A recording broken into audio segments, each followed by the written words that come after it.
हिंदू धर्म में हर महीने 2 एकादशी आती है। एकादशी तिथि को विष्णु भगवान की पूजा उपासना का महत्वपूर्ण दिन माना जाता है। धार्मिक मान्यता है कि एकादशी व्रत रखने से जीवन के सभी दुख और कष्ट दूर हो जाते हैं। एकादशी व्रत करने से व्रती को मोक्ष की प्राप्ति होती है। माघ माह के कृष्ण पक्ष की एकादशी तिथि को षटतिला एकादशी व्रत रखा जाता है। हिंदू धर्म के अनुसार षटतिला एकादशी का व्रत बहुत पवित्र माना जाता है। इस दिन भगवान विष्णु के पूजन और व्रत करने से सभी पाप नष्ट हो जाते हैं तथा जीवन में सुख समृद्धि आती है। षटतिला एकादशी में तिल का उपयोग बहुत ही शुभ माना जाता है। षटतिला एकादशी के दिन तिल का स्नान, तिल का उबटन, तिल का हवन, तिल का तर्पण, तिल का भोजन और तिल का दान करना समेत 6 तरह के तिल का उपयोग करना बहुत ही शुभ और पुण्य फलदायी माना गया है।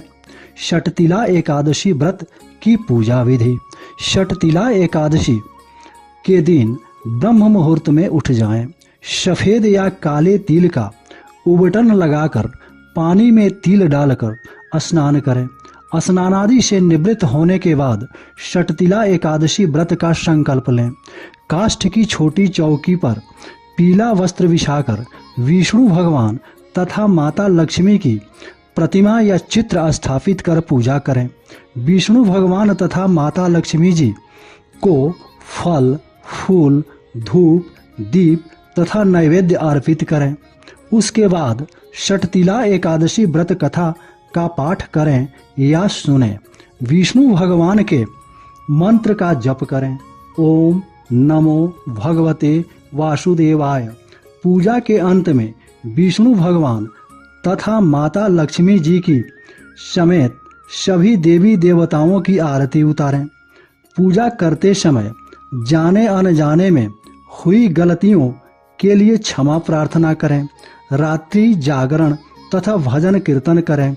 अब आइए सुनते हैं षटतिला एकादशी व्रत कथा। षटतिला एकादशी व्रत कथा। एक समय दालंभ ऋषि ने पुलस्त ऋषि से पूछा, हे मुनीश्वर, मनुष्य मृत्युलोक में ब्रह्म हत्या आदि महान पाप करते हैं और दूसरे के धन की चोरी, दूसरे की उन्नति देखकर ईर्ष्या आदि करते हैं, परंतु फिर भी उनको नरक प्राप्त नहीं होता, सो क्या कारण है? वह न जाने कौन सा अल्प दान या अल्प परिश्रम करते हैं जिनसे उनके पाप नष्ट हो जाते हैं। यह सब आप कृपा पूर्वक कहिए। इस पर पुलस्त महात्मा बोले, मुनि, आपने मुझसे अत्यंत गंभीर प्रश्न पूछा है। इससे संसारी जनों को बहुत लाभ होगा। इसको इंद्र आदि देव भी नहीं जानते, परंतु मैं आपको यह गुप्त भेद अवश्य ही बताता हूँ। माघ मास के आने पर मनुष्य को स्नान आदि से शुद्ध रहना चाहिए और इंद्रियों को बस में करके तथा काम, क्रोध, लोभ, मोह, ईर्ष्या, अभिमान आदि का स्मरण नहीं करना चाहिए। उसको हाथ पैर धोकर पुष्य नक्षत्र में गोबर, कपास, तिल मिलाकर उपले बनाना चाहिए। उन कंडों से 108 बार हवन करें और यदि उस दिन मूल नक्षत्र हो, द्वादशी हो, तो नियम से रहें। स्नान आदि नित्य क्रिया से शुद्ध होकर भगवान का पूजन कीर्तन करना चाहिए। एकादशी के दिन व्रत करें और रात्रि को जागरण तथा हवन करें। उसके दूसरे दिन धूप, दीप, नैवेद्य से भगवान की पूजा करें और खिचड़ी का भोग लगाना चाहिए। उस दिन कृष्ण भगवान का पूजन करना चाहिए। उनको पेठा, नारियल, सीताफल और सुपारी सहित अर्घ्य देना चाहिए और फिर उनकी स्तुति करनी चाहिए। हे भगवान, आप अशरणों को शरण देने वाले हैं। आप संसार में डूबे हुए का उद्धार करने वाले हैं। हे पुंडरीकाक्ष, हे कमल नेत्रधारी, हे विश्व भगवान, हे जगत गुरु, आप लक्ष्मी जी सहित मेरे इस तुच्छ अर्घ को स्वीकार कीजिए। इसके पश्चात ब्राह्मण को तिल का दान करना चाहिए। इस प्रकार मनुष्य जितने तिल का दान करता है वह उतने ही सहस्र वर्ष स्वर्ग में निवास करता है। तिल स्नान, तिल का उबटन, तिलोदक, तिल का भोजन, तिल का दान, यह सटतिला कहलाती है। इससे अनेक प्रकार के पाप दूर हो जाते हैं। एक दिन नारद ऋषि बोले, हे भगवान, आपको नमस्कार है। इस सटतिला एकादशी का क्या पुण्य होता है और उसकी क्या कथा है, सो कृपा पूर्वक मुझसे कहिए।